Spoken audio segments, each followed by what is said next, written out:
This podcast is part of the Deluxe Edition Network. To find other great shows on the network, head over to deluxeeditionnetwork.com. That's deluxeeditionnetwork.com. Hold on, stop.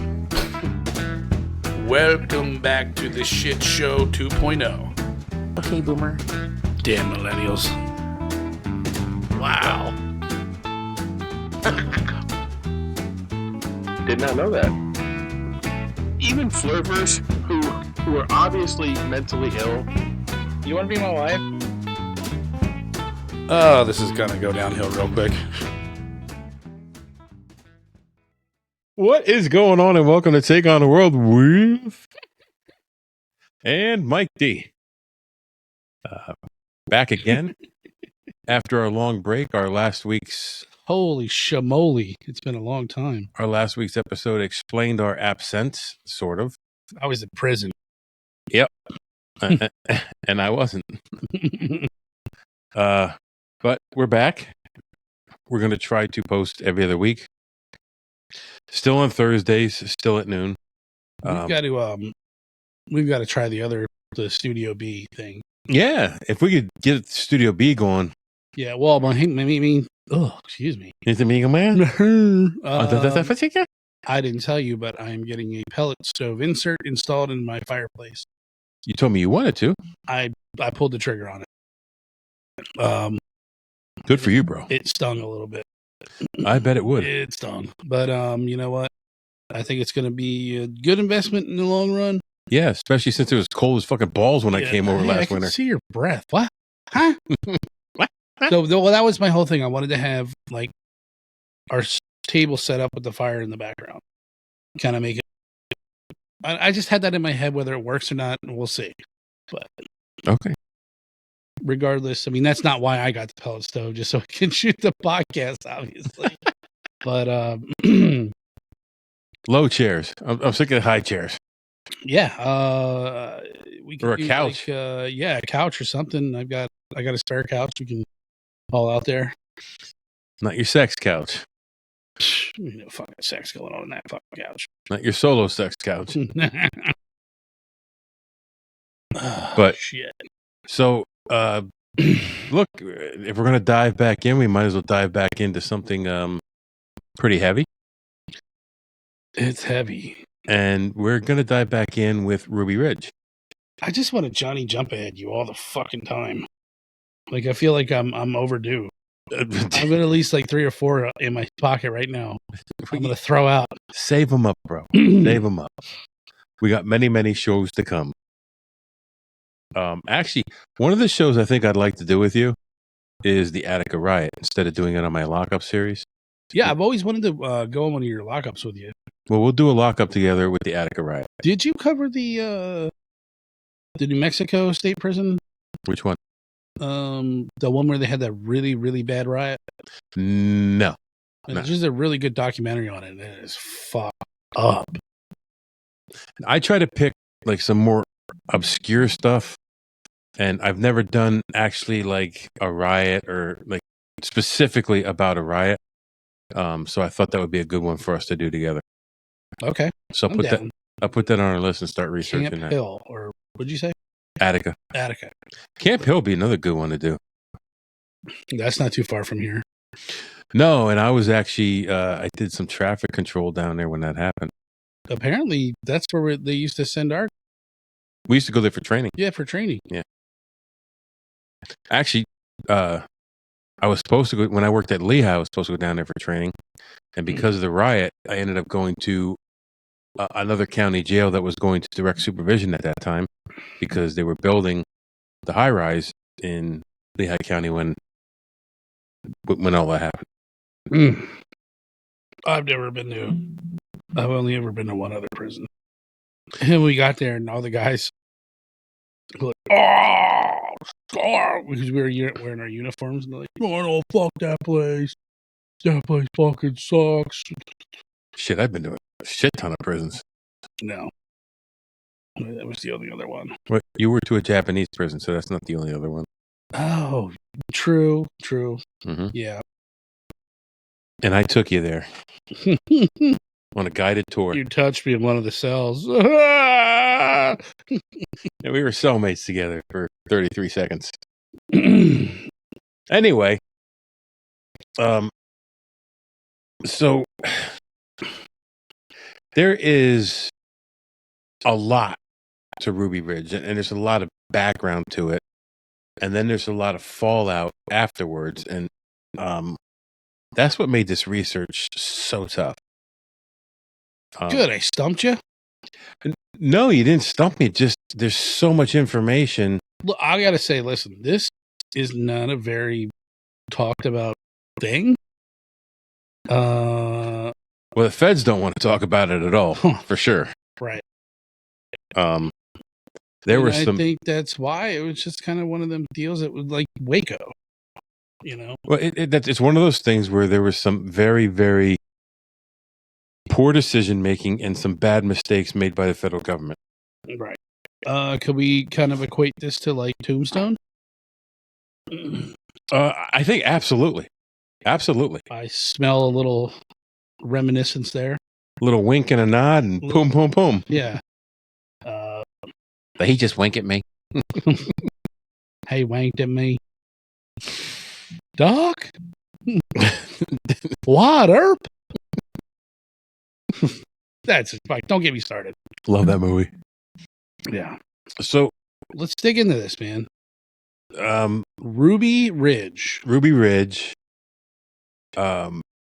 Randy Weaver and Vicky Weaver. Randy Weaver was a former factory worker in Iowa. He was also a U.S. Army soldier, former, and he was reported to be a Green Beret. Now, that comes into play in the aftermath because that claim is disputed in the aftermath. Vicky Weaver was the religious leader of the family. They believed that the apocalypse was imminent, and they just wanted to go to the mountaintop and live by themselves off the grid. So there's a lot of people today that want to just go live off the grid. Don't blame them at all. They want to homeschool their kids. They wanted to escape what they saw as a corrupt world. And look, I feel you.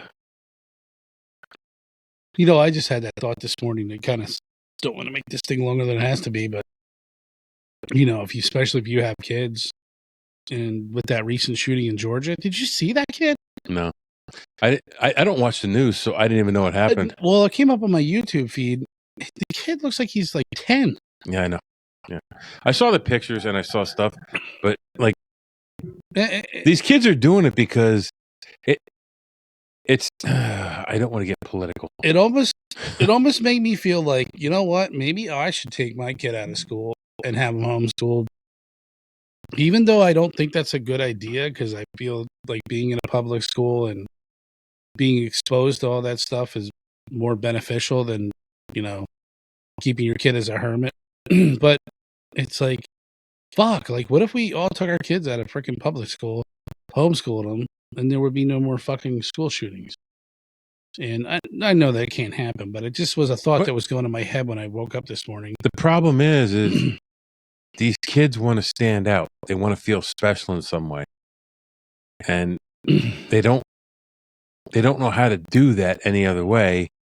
And this is the result. Yeah, I can't explain it to you, man. Yeah, I it's fucked up.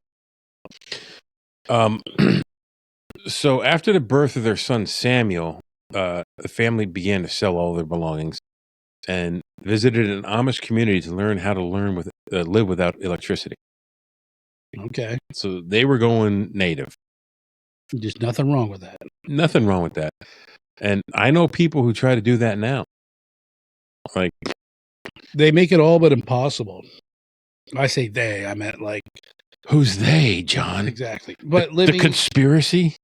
Living in society now is, I can't even imagine going from having what we have now to saying, oh, it is hard. Because, I mean, how often do I look at my fucking phone every day? Yeah. Well, I'm not very good with my phone, and as you know, yes, But I kind of like that. It's like I don't have my phone like But in my face like all the here's the time. funny thing. So Rob texted me like 30 times last night. He was at a concert. Otherwise, I don't hear from him. Right. Like I'll text him every once in a while, but he's been texting me to find out how my hand is. But it could be months, and I don't hear from him.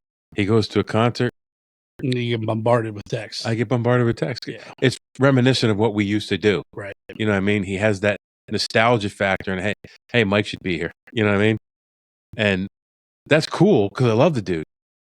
But he's good at putting technology down and walking away from it. Me and Nathan were just talking about this the other day because Rob and I, like, Nathan's like, oh, computer.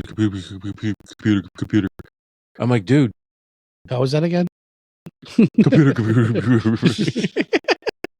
I said, Rob and I and my buddy Louie and my buddy Rick were the inception of computers. Right. Like we set up one of the first networks in a school. We worked for Air Products and set up their business system network. Like that shit didn't exist before we got there, and we set that shit up. Like we were the fucking at 16 years old, we're the fucking computer gurus. And now look at it. And now look at it. A fucking baby. We're infants compared to what these kids know. You see a baby is like a fucking cat playing a game on a phone. Right. When it gets swiping like that. You ever see that? It was that cat playing. It was like they were like fish in a fish bowl. Yeah. And like if you touched on them, it would like pop them or whatever. And the cat's playing the fucking game.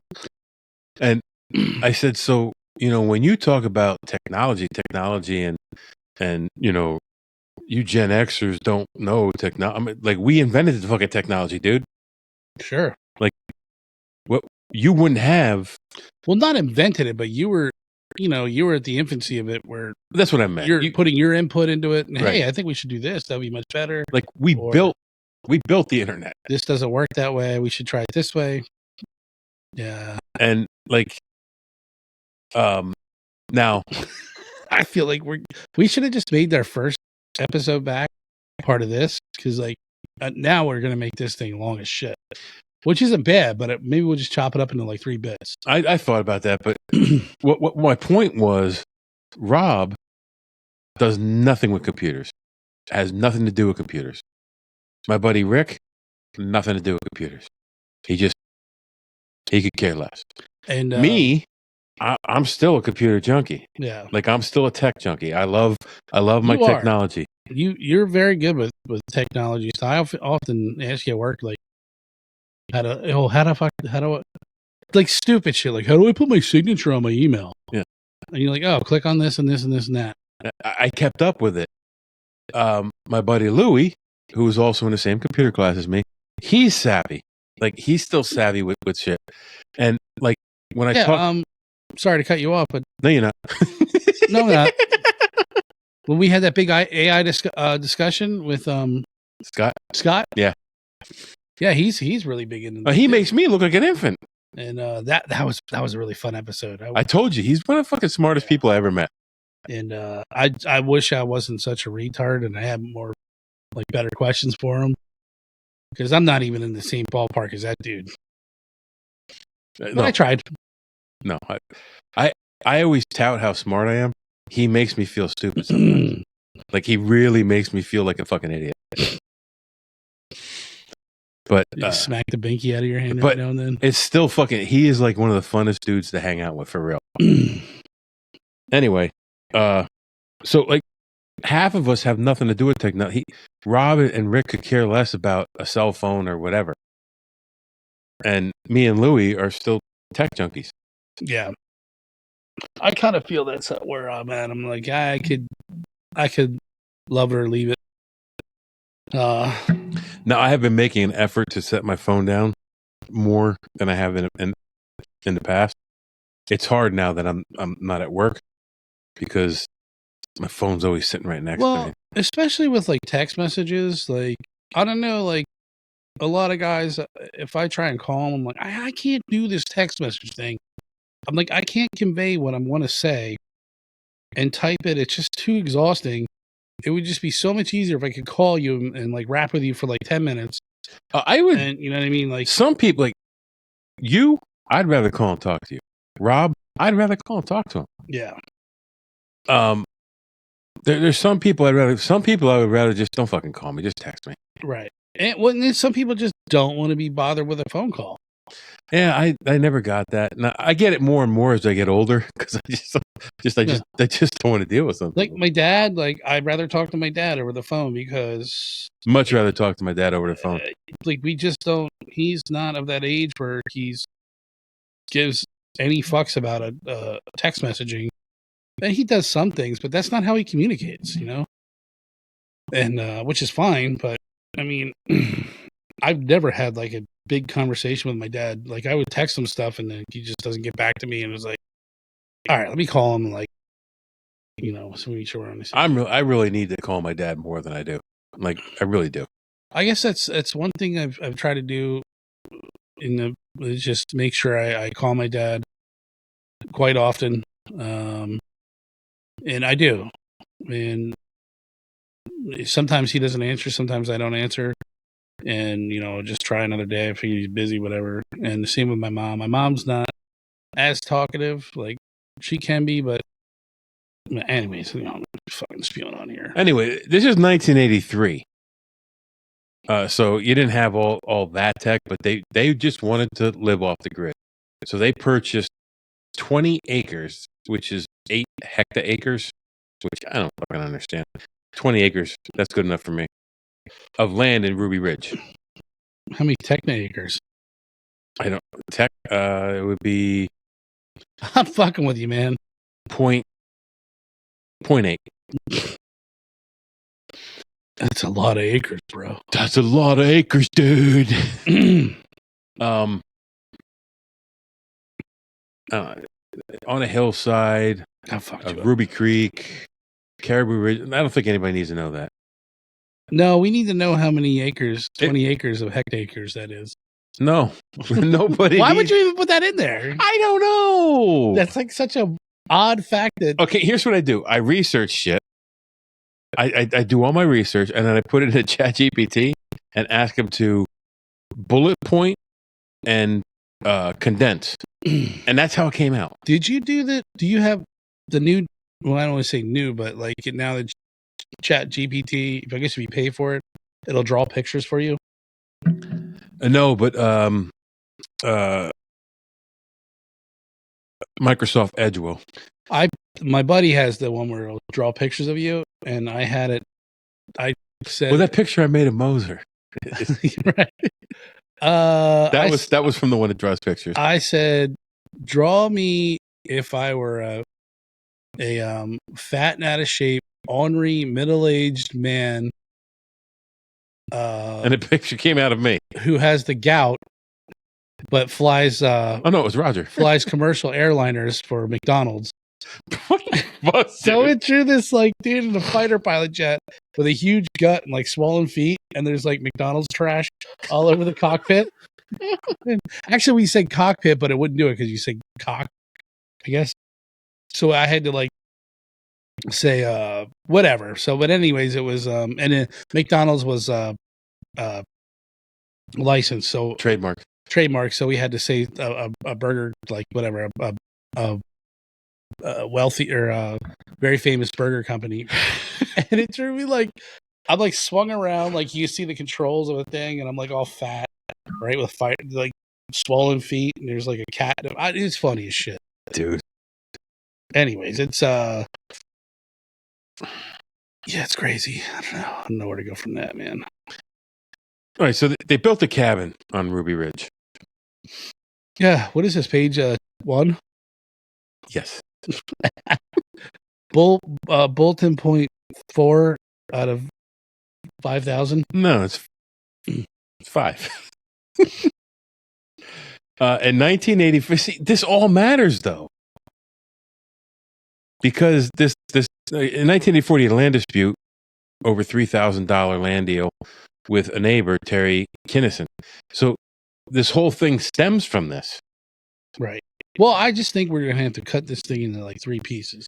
Well, let's see how fast we can get through it. So stop fucking talking. But I can't. We've missed so much shit together, man. I know we have. I can't just like not. I just sit here and you read a story that GPT gave you. ChatGPT did not give me the story.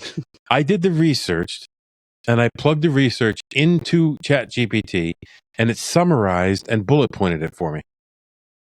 So if I had not summarized this and bullet pointed it, it'd be like 50 pages of research, dude. But I can't just not interject, man. That's And I did that research for you. For me? Because my heart... I was regretting this episode. I even told you that, too. And I'm like... I know. Because you were like, dude, I don't know how this is going to work. It's going to be a lot.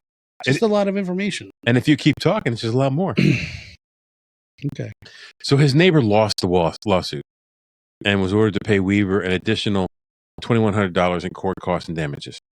So his neighbor is pissed off. He's out $5,100. I'd be pissed. So Kennison wrote letters to the FBI, Secret Service, and the county sheriff alleging threats by Weaver against Pope John Paul II, President Reagan, and Idaho Governor John V. Evans. So the FBI, Secret Service, and the county sheriff just say, dude, this guy's pissed off because he lost the fucking lawsuit. Right. But no. January 1985, investigation was launched into alleged threats. February 1985, Weaver and his wife were interviewed by 2 FBI agents, 2 Secret Service agents, and Boundary County Sheriff and Chief Investigator. So this has already gone too far. I feel like this guy had some sway in the government, is why it went this far. Well, I'm going to tell you this. If the Secret Service get a threat, even if they know the threat is not likely, they have to investigate it. If you threaten a president, especially Reagan, dude, you can't threaten Ronald Reagan, one of the greatest presidents ever to walk the face of the earth. Missed me.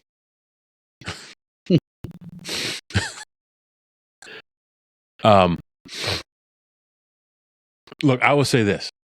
The first election I could vote in was 1988. So I was never able to vote for Reagan, and that has bothered me ever since. You could pretend, can't you? Like cast your own vote, like write it in there. Reagan, even though he's not running. Like, No, and actually in 1988, I wouldn't have voted for him because he was. You could tell he was losing. He was like Biden. He was losing his marbles. Anyway, so the allegations were that Weaver was a member of the Aryan Nation. Everybody knows what that is. Well, you know what pisses me off is that people can make allegations and call you this, and it has to be investigated. Like, I feel like that's such bullshit. So Weaver denied that. He denied that he had a lard cat. Well, he was the other. You had a lard cat, a lardo cat. What? He had a lard cat. I swear it sounded like that's what you said. I was going to say large cache of weapons. And then I realized I didn't say that. That was one of the allegations, so I went back. A lard cat. So he was allegedly part of the Aryan Nation. Allegedly, he had a lard cat, and allegedly had a large cache of weapons. It's the cat that did him in. So Weaver denied the Aryan Nation allegation and the large cache of weapons. He did not deny having a lard cat. No charges were filed by the government. However, they did find that he had attended Aryan Nation meetings at Hayden Lake on 3 or 4 occasions. Now, the reason he was there was not for the rah-rah Aryan Nation manifest. It was because he was selling weapons, which was eventually found out.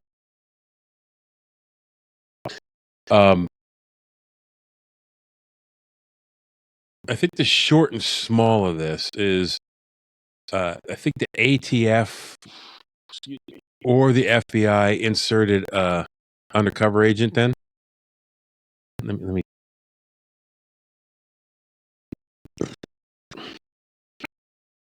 see if I can jump ahead here.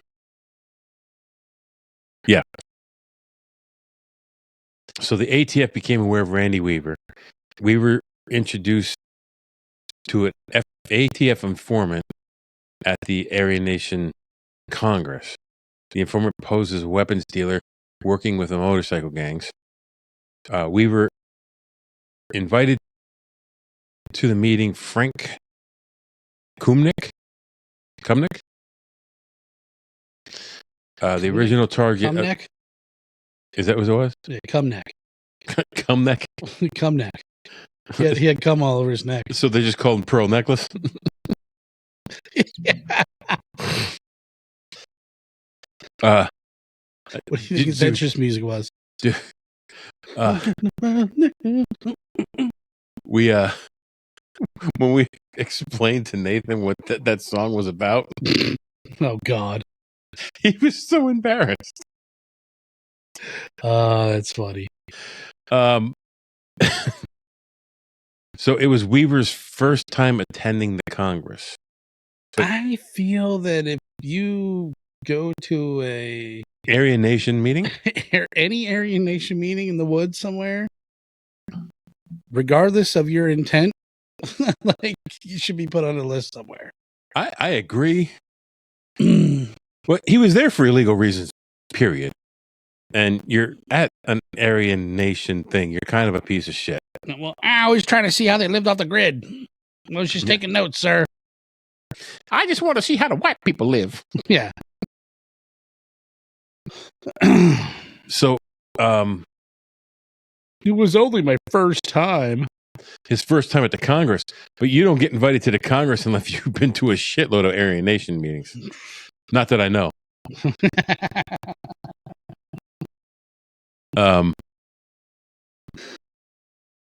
So it looks like he was going for 3 years, or he was under going for 3 years. Over the next 3 years, Weaver and the informant met several times.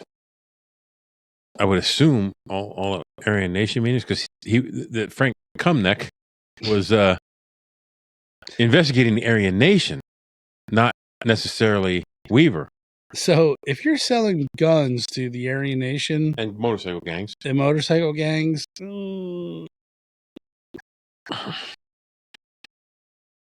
little bit of explaining to do. You got some explaining to do, Lucy. Alleged illegal activities. So this is things that he was allegedly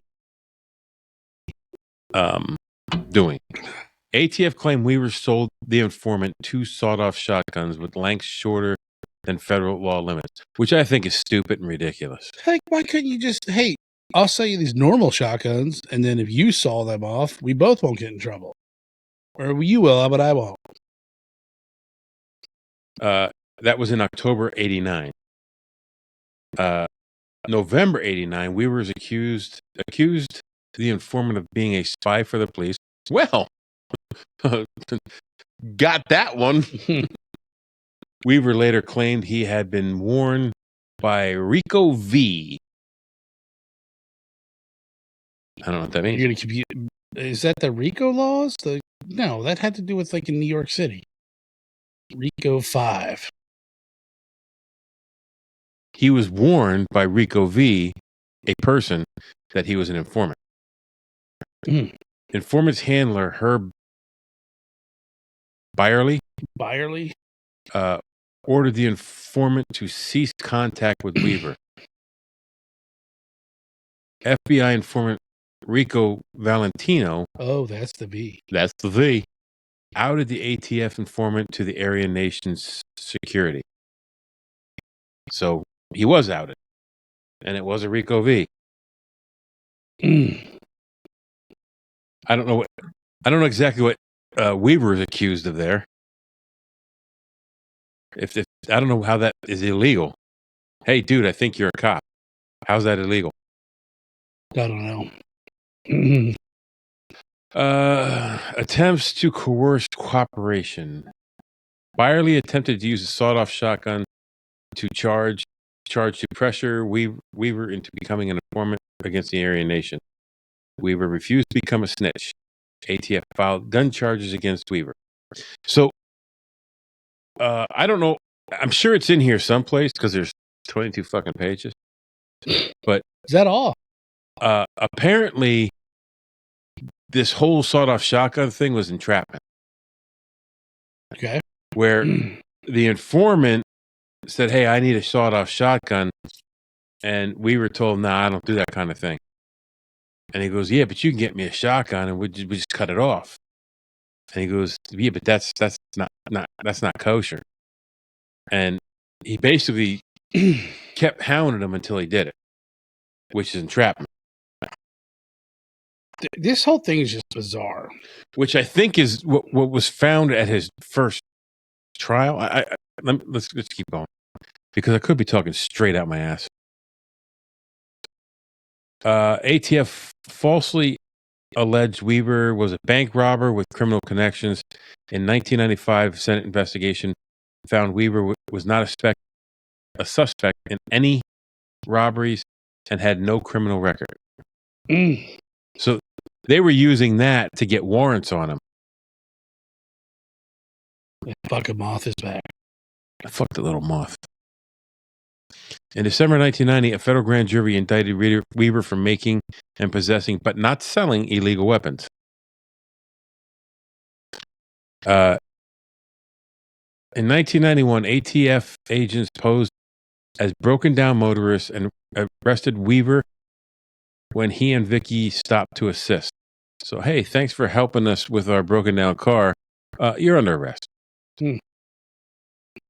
Weaver released on bail, informed of charges, and the trial date was set for February 19th. So a month later, shit, we see guys waiting for a year for trial. The judge appointed longer than that. Everett Hoffmeister as Weaver's attorney. Weaver called probation officer Carl Riggins as instructed, but did not leave contact information.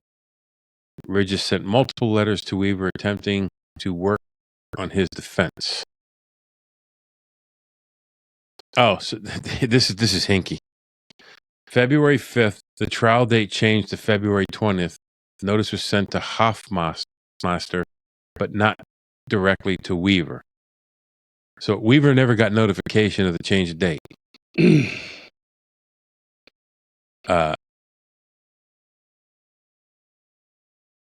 They sent Weaver a letter with the incorrect trial date of March 20th.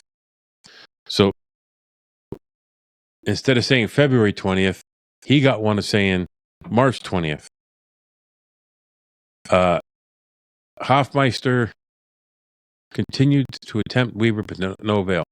Because he didn't have any fucking electricity or nothing. No phone, no light, no motor car.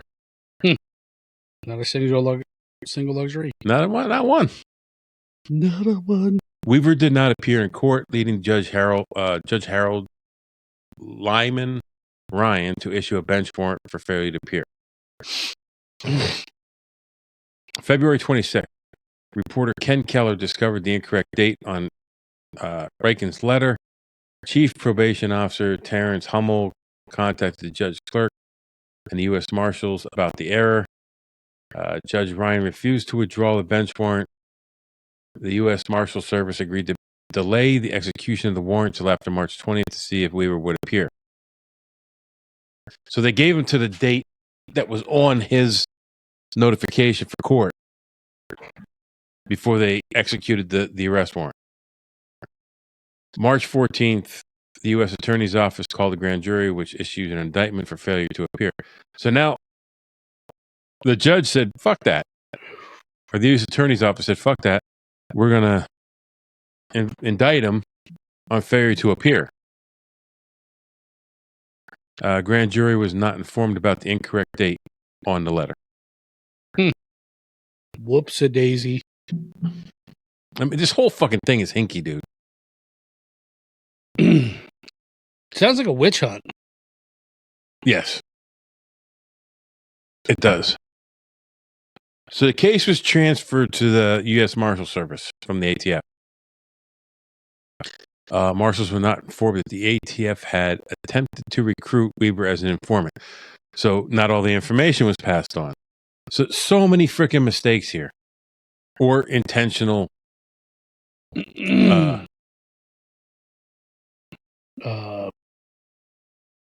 Happy little accidents. Yeah. What does he say? And there's no mistakes here. Just happy little accidents, happy little trees. Happy little sawed-off shotguns. Happy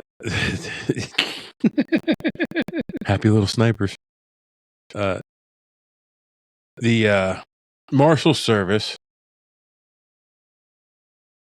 was now responsible for arresting Weaver. Weaver was now considered a fugitive, staying in his remote home, threatening to resist any force. So he told him, look, come get me, but I'm going to resist.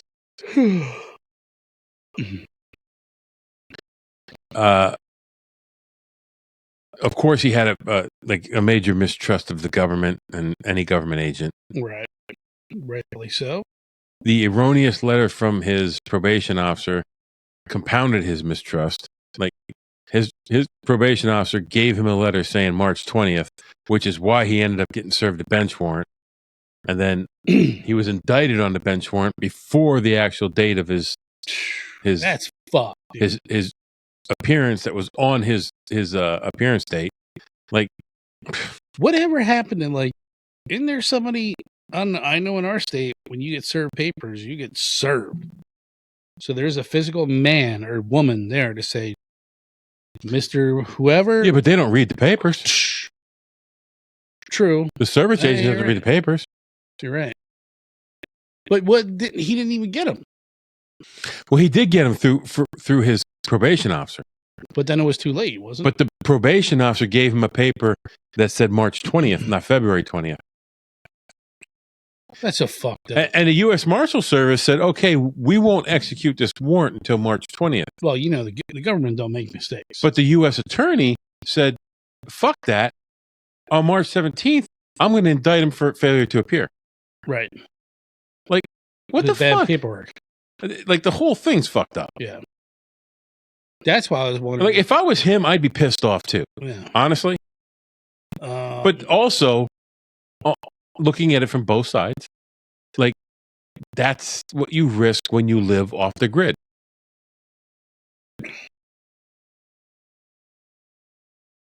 I guess. So Weaver thought there was a conspiracy against him. Of course, I would too. Due to perceived inconsistencies from the government and his lawyer, which there was. Yeah. And the fact there weren't perceived, there was inconsistencies. The fact that he made it known, you come on my land, am I paraphrasing, but am I wrong? Get off my grass or you get shot. You will meet resistance. Yes. So you can be like, hey, Mr. Weaver, we got the dates. I got the dates wrong. I was saying you got it. Yeah. Nick, you're good. You were supposed to. You have 3.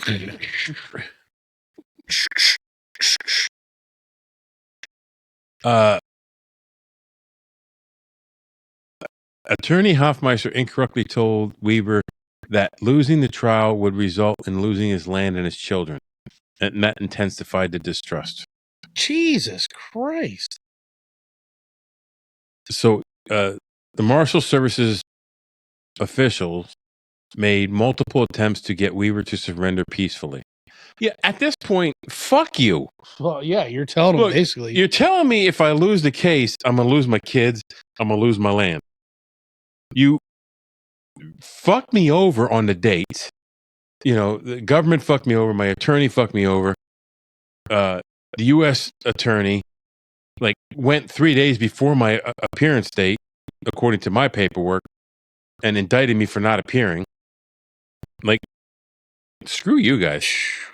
This is like a very good example. That's why I said there's so much to this, that the stuff that all happened before Ruby, the actual date, means something. I'm surprised this isn't studied in for like up and coming lawyers. Like This should be studied for anybody up and coming in law enforcement.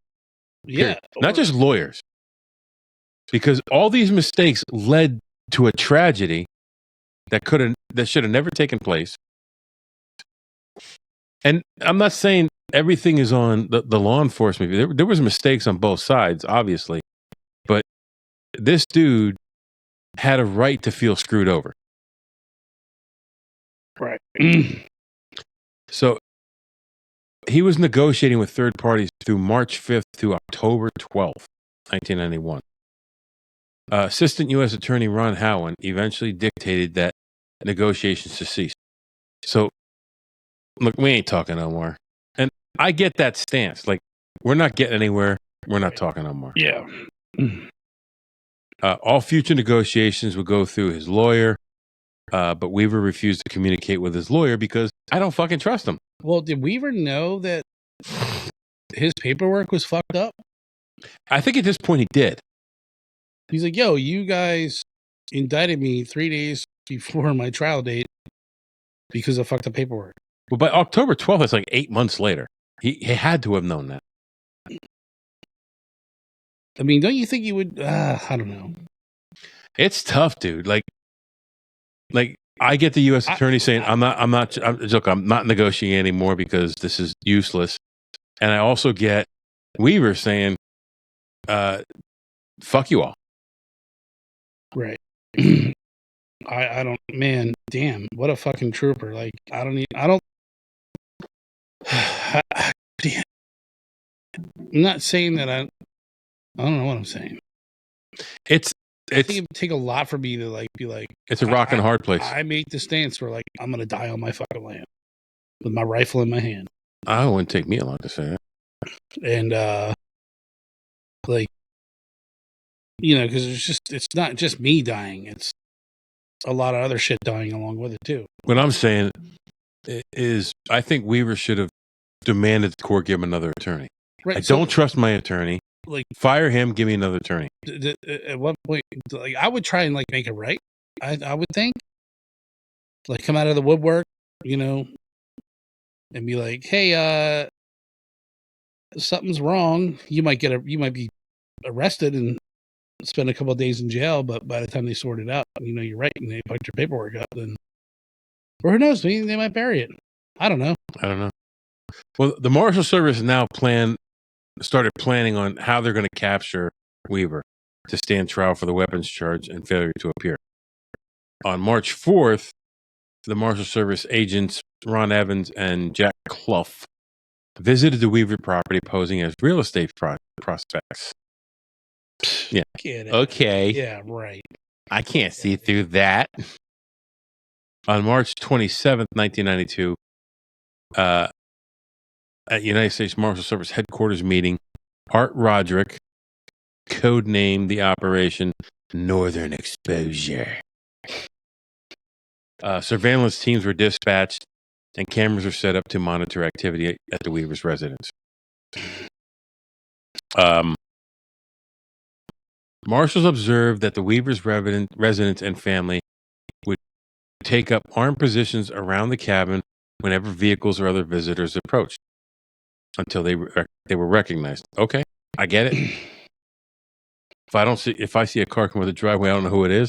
First thing I do is grab my pistol. Like, you think this was the best thing that the federal government could have done to apprehend one man?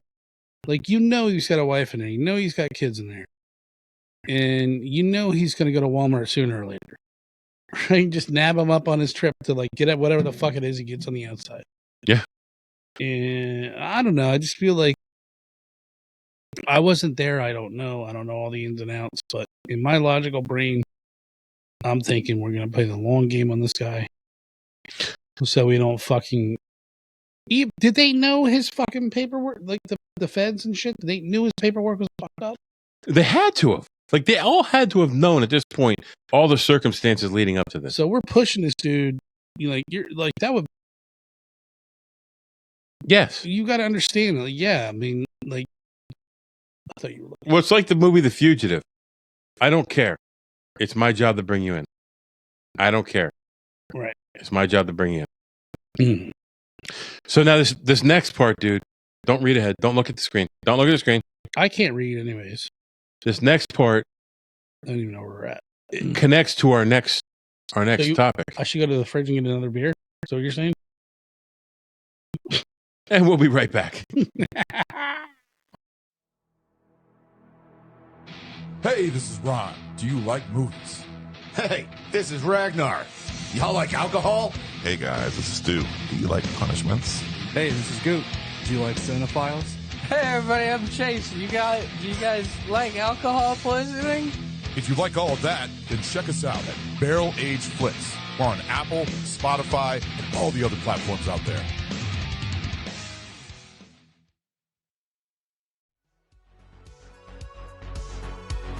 Hey, this is Sammy from Barrel Aged Chicks, and I'm here with Yen. Hey, everybody. How you doing, Yen? I'm feeling amazing. Yes, you are. Well, what we're here to do today is talk about where you can find Barrel Aged Chicks. You can find us on Google Podcast, Apple Podcasts, Spotify, Anchor, and Good Pods. Yep. On the Barrel Aged Chicks, we have myself, Sammy. We have Yen, of course. And then we have Snow, Crystal, and Harley. Yep. We enjoy talking about everything from movies to being current moms to being just the ladies of the Barrel Aged Flicks boys and their shenanigans in general. Please join us without kids. Thank you. Yes, our podcast is explicit content, so it is definitely not for little ears, but come out, let your hair down to hear the chick side of things. Whoop, whoop. It's a shit show. Please join us. We need some mom time. So, anytime there's trouble when it comes to anything, Geraldo Rivera is not far away. So, Fucking Geraldo. a helicopter hired in April of 1992, hired by Geraldo Rivera for the television show Now It Can Be Told, conducted a flyover near the Weaver property.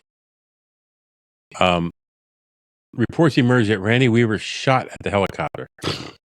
I wouldn't doubt if Geraldo was like, we're taking on fire. Yeah, no shit. U.S. Marshals were installing surveillance cameras overlooking the Weaver property on the same day. A report filed by the U.S. Marshals reported seeing a helicopter near the Weaver property, but did not mention hearing any shots. In an interview with, I'm not pronouncing the fucking name, newspaper, Weaver denied that anyone had fired on the helicopter. The helicopter was piloted by Richard Weiss, stated that Weaver had not fired on the helicopter.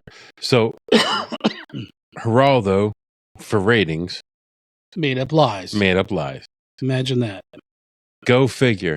Just like opening Al Capone's vault with nothing in it, and finding the grave of our next topic, Jimmy Hoffa. Was he there digging him up on the Giants golf? Yeah, the 50-yard line, the center of the field. After because they hyped up that fucking Capone's vault so much. What? I didn't watch shit in like the 90s. I didn't watch the Hoffa thing. It was like a 3-day buildup. Oh, dude, it was more than that. It was months. Months, but yeah. We're getting ready to open Hoffa's Capone's hidden vault. We've got the construction what will we find? crews just showed up, and in 2 months we'll be digging on the 50-yard line. It's not the 50-yard line; it's the east end zone. Is that what I thought? I don't know. There's been so many places. We'll get into that in our next episode. So come back and listen.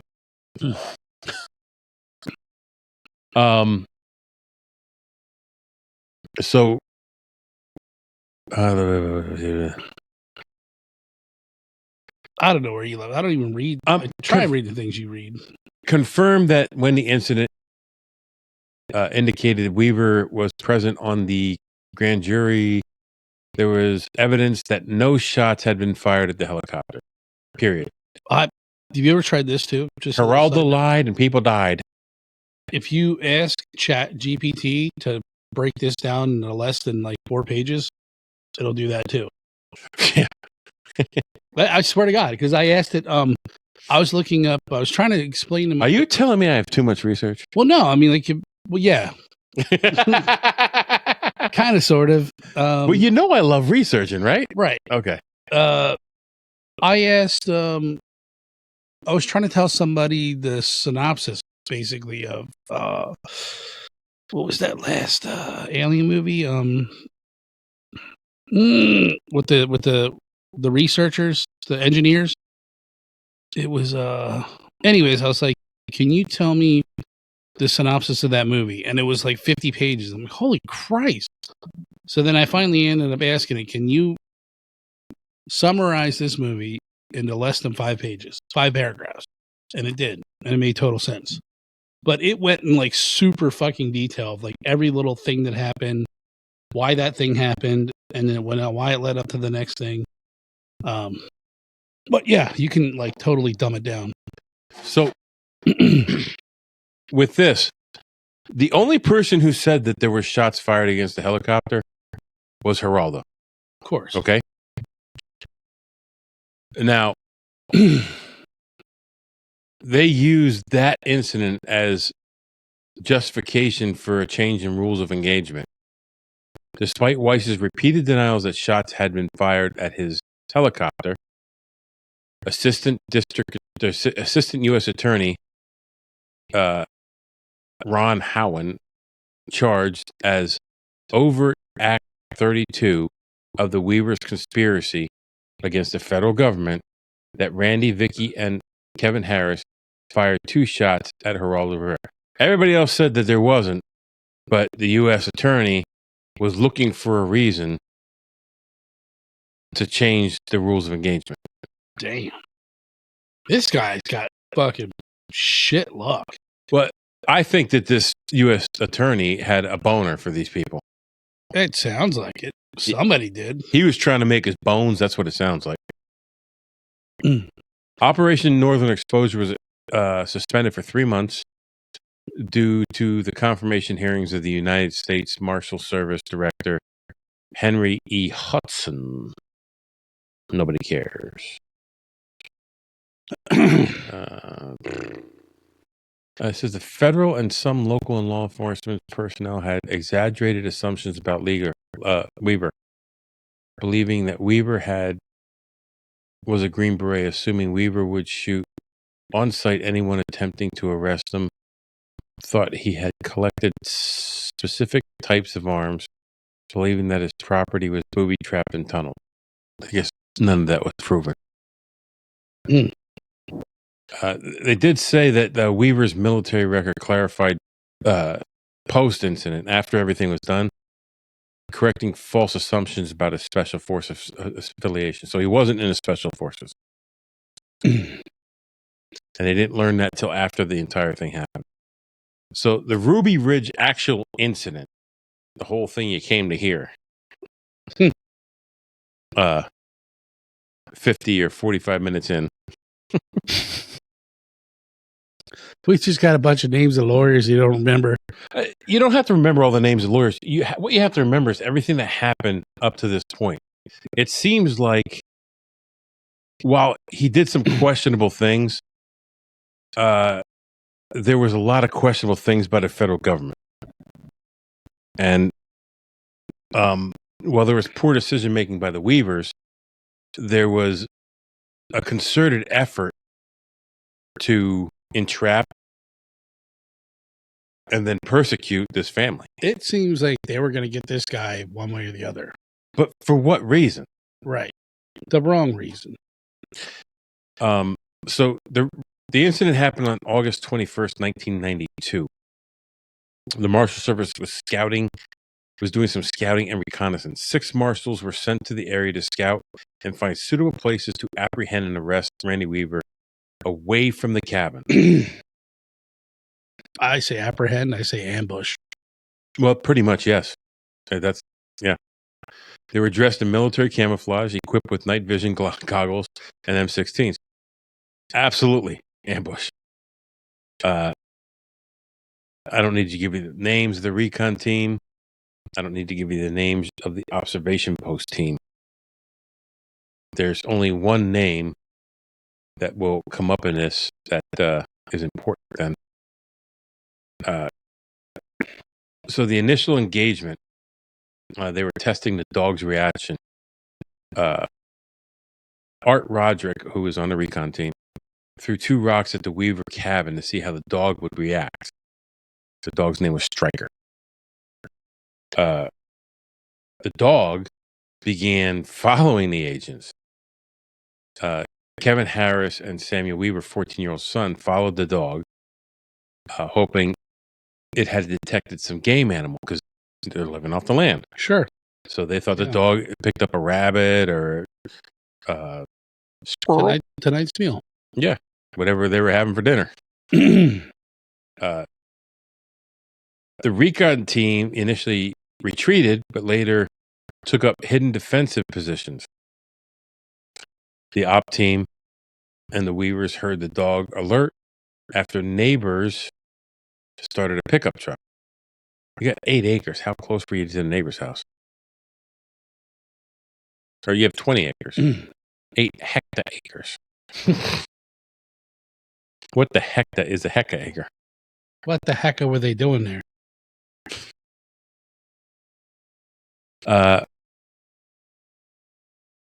Recon team retreated to a wide junction in the trails 500 yards west of the cabin. Randy Weaver took a separate logging trail. Samuel and Harris followed Striker. Vicky Weaver and the other children remained in the cabin. Roger claimed to have shouted, "Back off, U.S. Marshal," upon seeing Randy. Cooper claimed to have shouted, "Stop, U.S. Marshal." Samuel and Striker emerged from the wood. Roderick shot and killed the dog, Striker. Samuel allegedly responded, "You killed my dog, you son of a bitch," and fired at Roderick. Cooper It would be better if you said, "You sons of bitches." You sons of bitches. Cooper returned fire towards Samuel and Harris, who sought cover. Harris from cover fired and killed Bill Deegan, who's one of the marshals. Samuel Weaver, while retreating up the hill, was shot in the back and killed by Cooper. So they killed a dog. Like, motherfucker, you killed my dog. Those some fighting words, man. Dude, someone shoots my podcast therapy dog, they're going to be a reckoning. They're going to get shot back. It's not going to be pretty.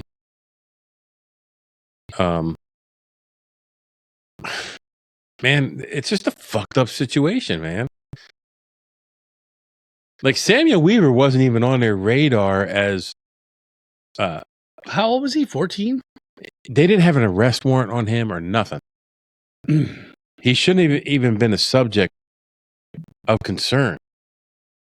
Man, it just sounds like with if he didn't sell all that shit to the Aryan Brotherhood, I mean, and the bikers,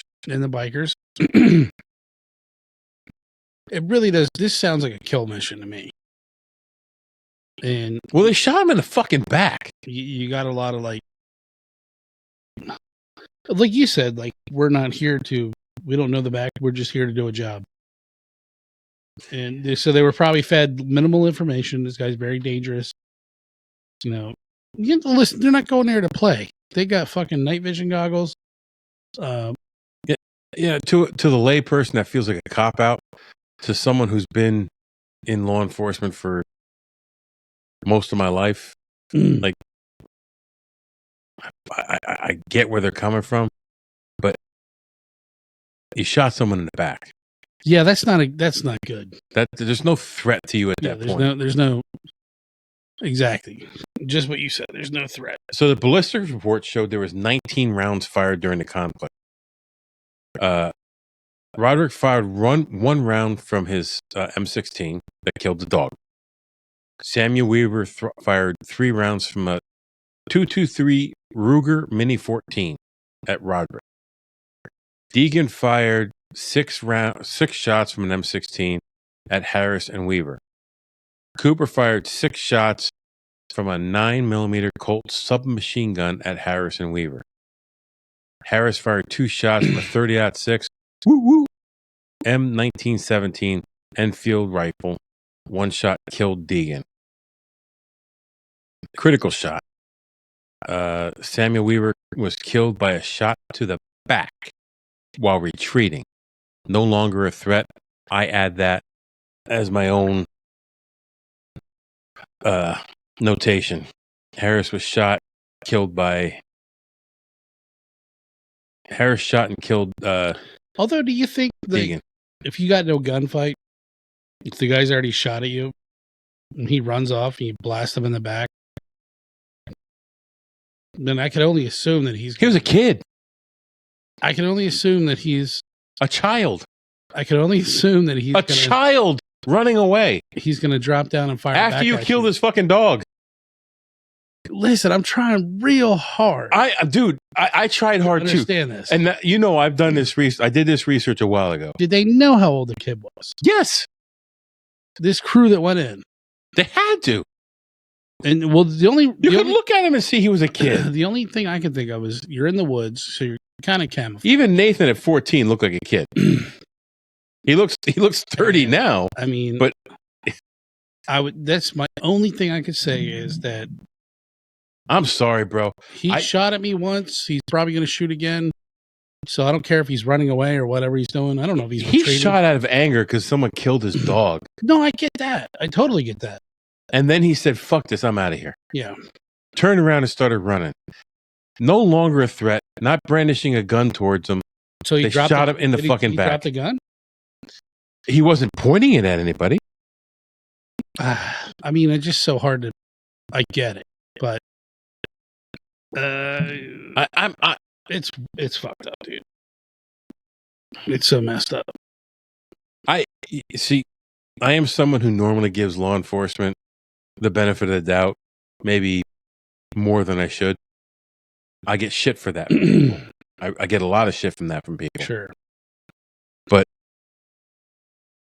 a kid whose dog was just killed by these guys for no reason other than alerting that they were there. Right. It's not like the dog attacked or something. They just, boom. Stop telling everybody where I am. And I'm sorry. The kid shot back and then ran away. And in the heat of that, I could say it's going to be reasonably assumed that I'm sorry he was a kid, but that he's going to get gunned down. It sucks. I would say the opposite. You can reasonably assume if you're on my property, you kill my dog, you can reasonably assume you ain't walking out of here. Right, but they had the upper hand against a kid. Against a kid who was running away. Yeah. Who was running away. It's a fucked up situation. There's so many ways to look at it. I don't fault you for how you're looking at it. I just see a kid running away who just lost his dog and shot at someone in anger. Now, the other guy got killed. The other officer got killed by the other dude. That's not the kid's fault. You need to control yourself. I don't even feel they should have been there in that capacity at all. When you drop into somebody's private property, camouflaged out with M16s and night vision goggles, can only assume you're there for one job. And that's to take somebody out, right? I would think so. They went in because so what if they took They just nab that kid up. Boom. Hey, Weaver, we got your kid. Give it up. He's safe. He's with us. Give it up. I would have been more okay with that than him being shot in the back. Blasted in the back with a .06. 6. Well, it was a let's see, the submachine gun. He got caught with the M16.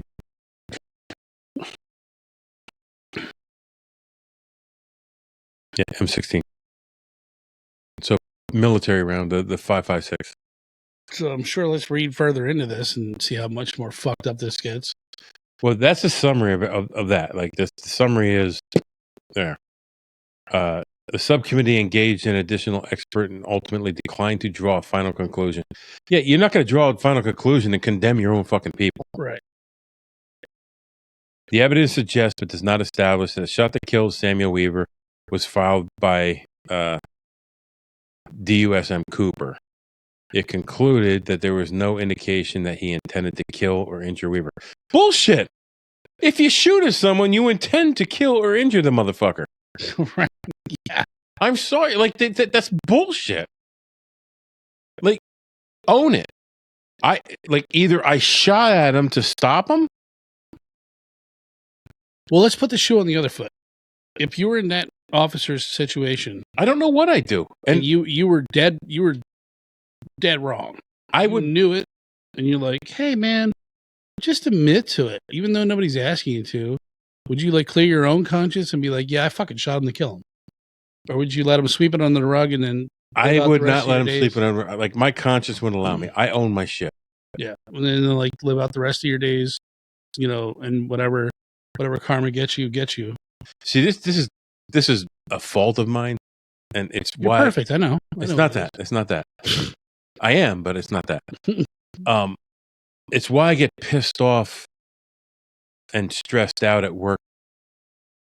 I own my shit. If I fucked up, I owned it. And when the other side, I won't say, I won't be specific, but when the other side fucks up and doesn't own it, that's what pisses me off so much. That's what causes me stress. Mm. When excuses are made for the other side because they're the other side and they don't own their shit, and I step up and say, look, I fucked up. I'll own what's coming to me. That bothers me. Because they don't have the honor or respect for me to own their shit. Now, I know owning this could cause someone to go to jail for a long, long time. But, so, Cooper, wherever the fuck you're at, I hope your conscience is bothering you every day. Something tells me it ain't. I think it is. I really do. Not if he's a psychopath. They don't care. I don't think he's a psychopath. Like I said, I give too much. I give too much leeway to people in law enforcement. I don't think he went out there wanting to kill somebody. I think in the heat of the moment, he made a decision, and I think he regrets it. But he should have owned it. So crazy. I always think too, like, did the guy like do in his heart what he thought was right? Like, oh shit, he might have shot. And it, I don't think he went right past my buddy's head. I don't think he thought about it. I'm like, ain't no way. Fuck you, motherfucker. I don't think he thought about it. I think he reacted. It's like take that little clip from Fury where they got Norman, the new tank guy. Good movie. And he hesitates, and he gets the tank crew in front of him killed.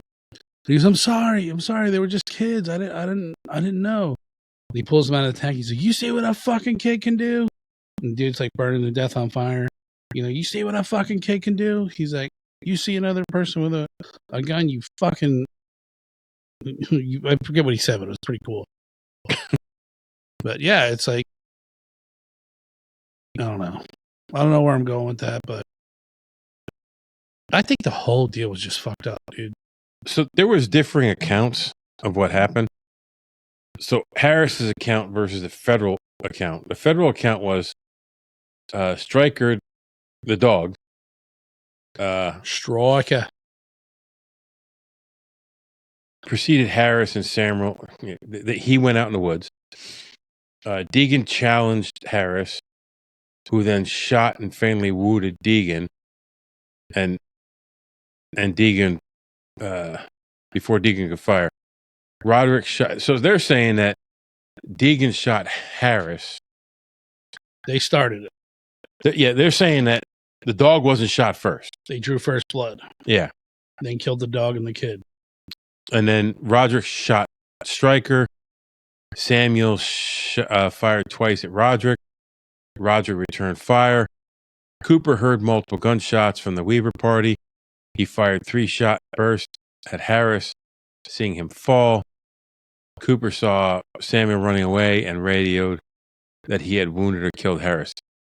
But Cooper is the one who shot Weaver. So that account doesn't even fucking match up to the facts.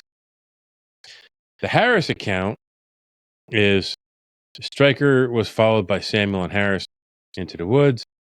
Stryker ran into Roderick, who shot the dog right in front of Samuel. Samuel yelled and fired at Roderick. Deegan emerged and shot Samuel in the arm. Harris fired and hit Deegan in the chest. Cooper fired at Harris, who ducked for cover. Then Cooper shot, again hitting Samuel in the back.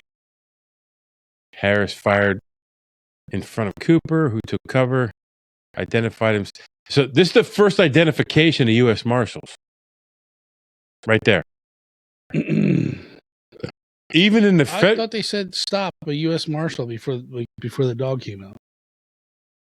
Well, even in the federal account, at no point in that federal account do they mention it? Do they mention identifying themselves as U.S. Marshals? Jesus Christ. So it's the second last bullet point is Harris fired in front of Cooper, who then took cover and identified himself as a U.S. Marshal. It's like Dad, he's like, U.S. Marshal. Harris checked Samuel and found him dead, then ran to... So after he identified himself as U.S. Marshal, Harris checked Samuel, who's dead, and then he ran to the Weaver cabin. That's ridiculous.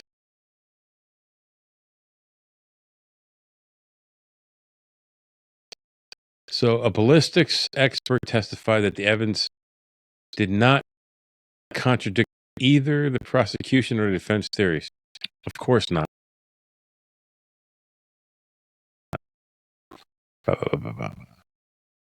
The immediate aftermath. So we're back, and I just wanted to mention that we are on the Deluxe Edition Network. Are we still? They haven't kicked us off yet? Not yet. That's fantastic. I think it's because I know Casey, and they don't have the heart to kick me off, but Deluxe Edition Network is a group of podcasters support each other. So I want you to go out and check out all the great podcasts on Deluxe Edition Network at deluxeeditionnetwork.com. So the aftermath of this shooting, Hunt and Thomas went to the neighbor's house to call for assistance at the Crisis Center? The USMC Crisis Center. No, that's USMS. Yeah, that's what I said. You said USMC. Yeah, the Marine Corps. Marshal Service Crisis Center. Norris, Cooper, and Roderick stayed with Deegan's body at the Y. That's a split in the trail. I love how at the beginning, when I busted you for having too much information, then you like scrolled through 3 pages. Like, yeah, these people you don't need to know their names. Now all their names are coming up. Now all their names are coming up, and I was like, nobody knows who the fuck these names are. Yeah, they do. They know. Yeah. Just go back and Norris, Cooper, and Roderick are all feds. So the feds. It was like legitimately after you said you don't need to know these things. The feds stayed with Deegan's body. Randy and Vicky retrieved Samuel's body. That's the Weavers. Randy, Vicky, and Harris placed Samuel's body in the guest cabin near the main cabin. From 11:15 a.m. onward, no further gunfire was heard, according to Hunt's report. Let's see. We're about halfway through this. Shut it. Hey, listen, buddy. You do great fucking work. I'm not banging you on that. But there's just so many conflicting things. I know. It's like, if I didn't... How do you dumb it down? I couldn't dumb it down. Yeah. I tried. You just have to suck it up. I tried. I really did. I tried to dumb it. And watch 4 hours of us getting more progressively drunk throughout our episode. Not true. Anyways, I digress. I filled this can with water. That's what I have in here. But I haven't drank any of it. So there was conflicting accounts, of course. Differing accounts of who fired first and the trail.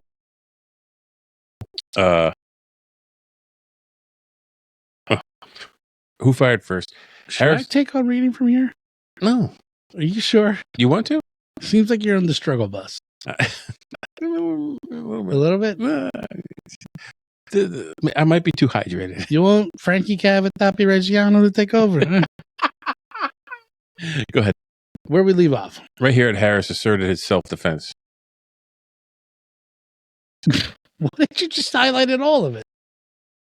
Harris asserted self-defense and was acquitted on charges in Deegan's death. Which is bullshit. Impact our negotiation. Well, what I'm reading here is the initial bullet point anyway, so we'll go first. The incident significantly heightened tensions and distrust between the Weaver family and federal authorities. Why wouldn't it? The shootout became a fecal point in the border. Focal, not a fecal. Well, I did that on purpose. There's a whole lot of shit here, but not this. In the broader controversy over the government's handling of the situation at Ruby Ridge. So, I guess they're calling this a siege? The siege. Is that what it's originally called? Well, there's a siege after the incident. Oh, fuck. All right, so following a gunfight in 1992, Hunt requested immediate support from Idaho law enforcement. So that's where it happened, Idaho? I thought it was... No, I told you it was Idaho. Oh, I didn't hear you. I'm sorry. Idaho, Idaho, they the ho. I walked away and I didn't hear what you said. I asked you and then walked away. I'm so stupid. So Idaho is pretty fucking remote. Just so everybody knows, someone in this room, not me, or Jason, or Michael, felt that this might be Washington State. It feels like Washington State. It actually does. The Marshal Service Crisis Center was activated, and the Special Operations Group was alerted. The Boundary County Sheriff's Office mobilized in response to the USMS call. That's United States Marshal Service. I feel like this is all okay. We're getting there. Let's go down. Some of the stuff repeats itself. Yeah. So they developed a rule of engagement. Yes. There was a sniper there. So they had a sniper.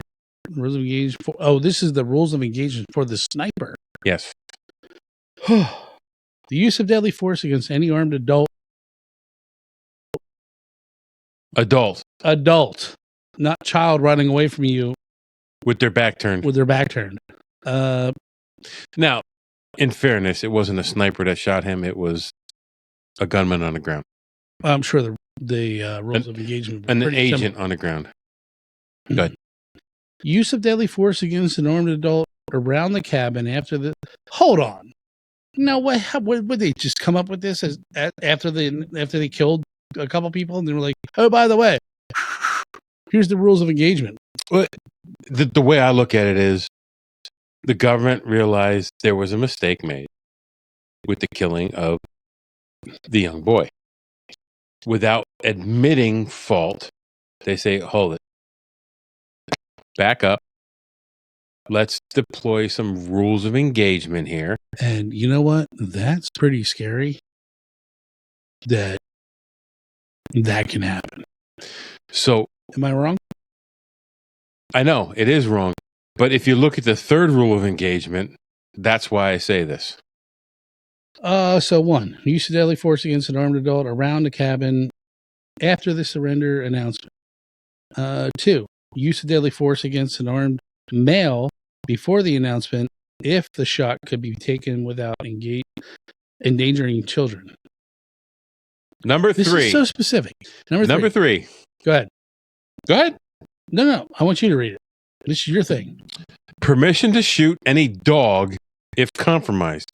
And that's why I say this goes back to, look, the federal government realizes that there was a mistake made. Not a mistake in shooting the dog, but a mistake in shooting the child. So you feel this was written afterwards? Oh, this is absolutely written afterwards. I agree. Go ahead. Number 4, application of FBI standard deadly force rules to anyone other than Randy Weaver, Vicky Weaver, and Kevin Harris presenting a threat of death or grievous bodily harm. So although you can shoot any armed adult around the cabin, and you can use deadly force of any male who is armed without endangering children, the application of FBI standards deadly force rules to anyone other than Randy Weaver and Vicky Weaver and Kevin Harris presenting a threat of death or grievous bodily harm. So unless you feel your life is threatened by anybody else, you're not allowed to use deadly force. But number 1 says use of deadly force. You know, so it's that catch-22. It is CYA 101. I can't even describe like number 4. I don't even like. How would you dumb that down for me? There's no dumbing it down. So like it doesn't. When I read it, it doesn't make sense. I the don't know FBI standard deadly force rules are: you may not use deadly force. It's just like us. You may not use deadly force unless your life or the life of an innocent bystander is in jeopardy, is imminent. So they kind of added to this, I would assume, like number 4. So they're saying unless Randy Weaver, Vicky Weaver, or Kevin Harris is presenting a threat of death or grievous bodily harm to anybody around you or yourself, you may not use deadly force. But number 1 precludes that. Right. Yeah. So it's like it's like talking in circles. Yes. So they're covering all. It's very unclear. Very unclear. Like it's not just you not getting it, dude. It's like, what the fuck? Well, that's how fucked up it is. It's like even a layman like me can't like, what? I thought you said to shoot him. Don't shoot him. Shoot him. Shoot him. Don't shoot him. You're covered either way. If you shoot them and they have a weapon, you're good. Yeah. Pretty much. Pretty mouth you got there, boy. You sure do got a pretty mouth. Hey, is that a 22 LR you got? Let me show you mine. It's much bigger. I don't think it is. Reactions to rules of engagement. FBI agents, particularly sniper observers, perceive the rules of engagement as a green light to shoot on sight, which they absolutely are. Mm-hmm.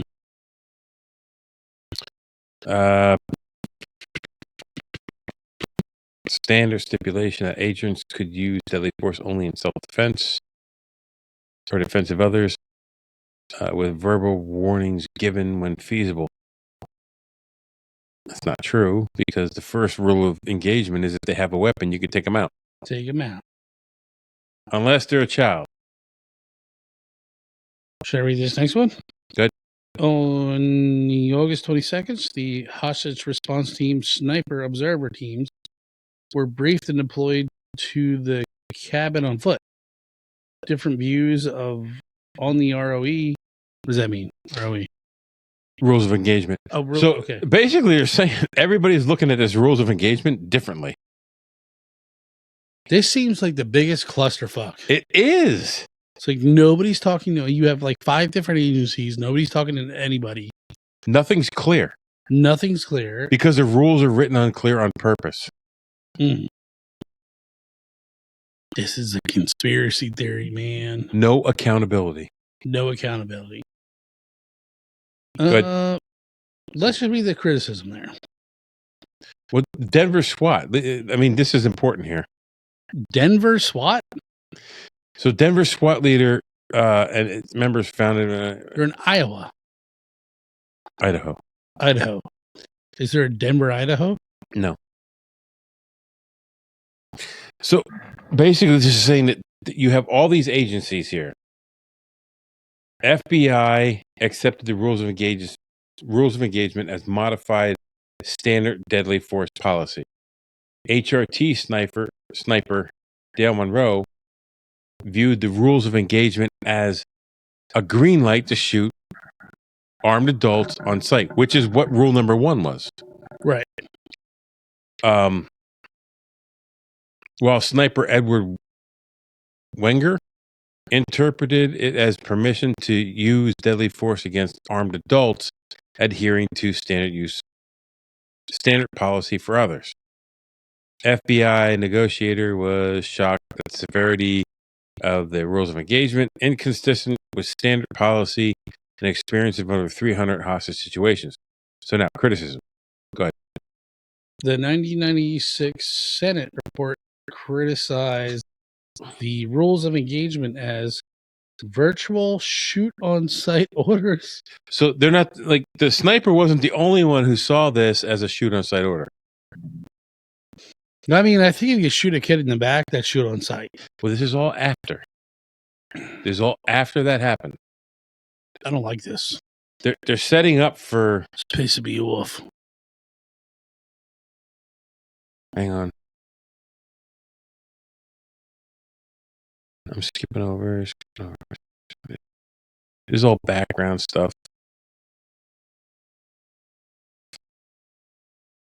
But see, some of this stuff it is important.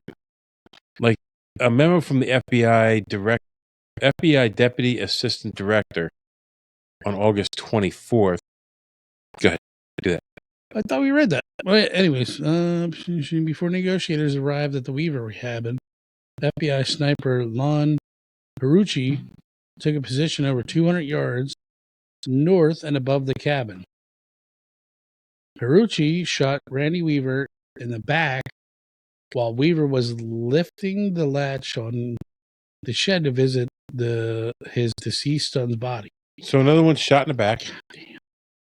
A bullet exited through Weaver's right armpit.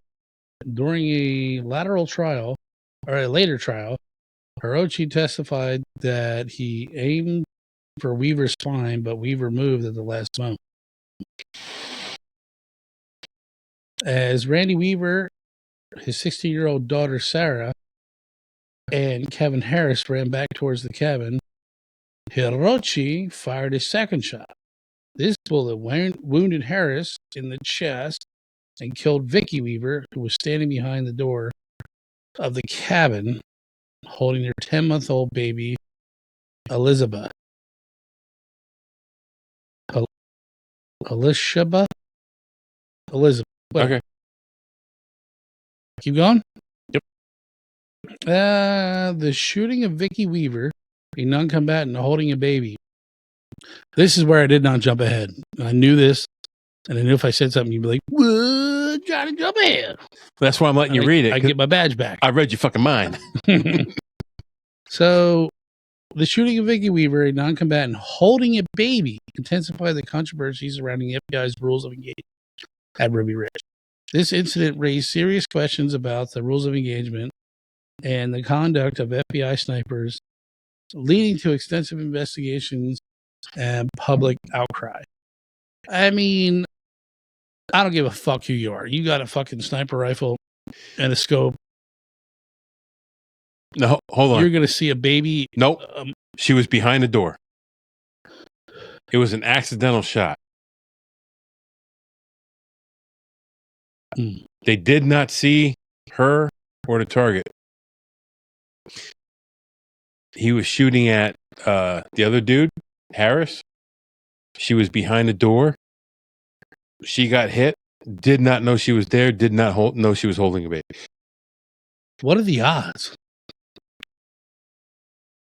I just say it's another confluence of fucked up shit in this case. I think the whole read on this story is don't fucking try and go on off grid. Well, the whole read in this story is if the government suspects you of something, you're going to fucking die. Yeah. It's many against how many were in this family? 5. Well, they killed the son. They killed the father. They killed the mother. The infant daughter is the only one who's still alive, I guess. So that's a total of 4. One was an infant. That brings it down to 3. Well, that's what I think. 3 against. Well, they had like fucking 10 agencies fucking there. The sheriff's department, the FBI, the fucking marshals. Yeah, my whole thing was like, what was the build up to this? Like, was there somebody on the inside that was like, I got to get this motherfucker? He done me wrong. Well, it all started with the fucking neighbor. All started with the fucking neighbor saying he made threats against the president and the Pope. After the neighbor lost the lawsuit in the land dispute. I hope that neighbor rots in hell. And you know what's sad is it all it takes is one fucking cocksucker running his fucking mouth. One Karen. One Karen. Or Darren. One Kevin. Is that what it is? Kevin and Karen? I forget. Or Karen and Darren? I'm sure it's both. Or fucking douchebag. One douchebag.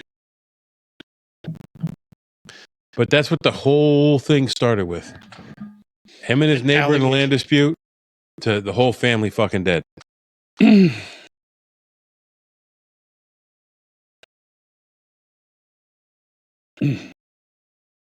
So now you got what? Oh. I thought you were ending it. No, I know. I see we got like there's like fucking post-coitus shit here.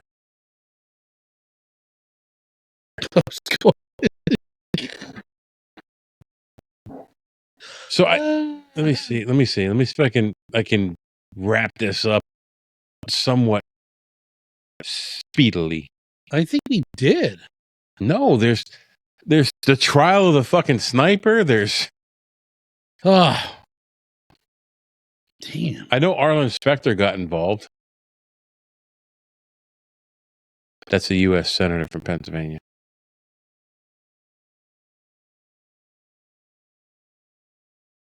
I think we tell our viewers, you really want to know what's going on, you look it up yourself. I think you don't have fucking Google. I said that one of our podcasts.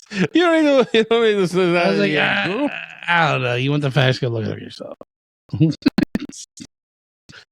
We're here to present the facts to you, but well, here's something I found interesting. August 24th.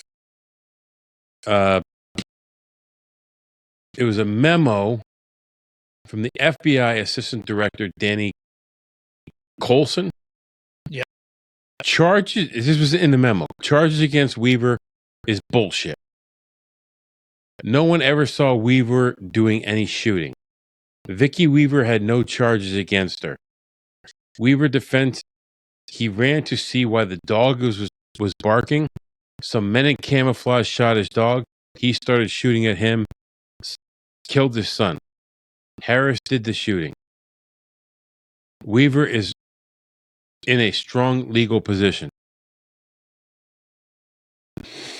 I mean, you kill my dog and my son. So they had to kill him. They had the federal government had to kill him because they were going to sue the federal government and win. I mean, that's what I was saying earlier. Is like they got something against them, and they just came out to silence them. Dead men don't speak. So, August 30th, Harris surrendered and was removed on a stretcher, flown to Sacred Heart Hospital in Spokane, Washington. Vicky Weaver's body was removed under supervision of Bo Gritz, a civilian negotiator. Weaver's daughter was released to officials, relatives. Research on Ruby Ridge incident, trials of Weaver and Harris, charges and details. Jesus Christ. Okay. It's like to the fucking T, bro. Dude, Weaver's defense did not call any defensive witnesses. Weaver had a scab on the tip of his penis. Okay. So it says that he was charged with a variety of offenses. The strategy from the attorney did not call any defensive witnesses and aimed to discredit the government's evidence and witnesses through cross-examination. The outcome, acquitted of all charges except for missing his original court date. They're all dead. Violating bail conditions. Sentence, 18 months imprisonment, $10,000 fine. And he shouldn't even been convicted of that. He got a fucking letter saying his court date was a month after the original this court is date. tyranny at its fucking finest. I told you, this is what scares me. One against many. You could have the greatest cause in your life, and the man's coming out to get you. You're fucking done. You're smoked. You might even have the best. I want to surrender. Sorry. That was Randy Weaver and Kevin Harris. That was not Randy Weaver. Yeah. So Kevin Harris was indicted on first-degree murder. Charges dismissed early 1997 on grounds of double jeopardy. Harris had been acquitted of the same charges in 1993. Jesus. So now there's civil suits that came after that. The plaintiffs, Randy Weaver and his daughters, filed for $200 million related to the killing of Vicky Weaver and Samuel Weaver. Out-of-court settlement in 1995 was awarded. Randy Weaver was awarded $100,000. Each daughter was awarded $1 million. The government did not admit any wrongdoing. An anonymous DOJ official suggested that the Weavers might have won a full amount if they had gone to the trial. My foot slipped off my gimmick. Kevin Harris civil suit pressed for damages on behalf of Harris. Vowed not to pay someone who had killed a federal marshal. The federal officials had initially vowed not to pay someone who killed a federal marshal.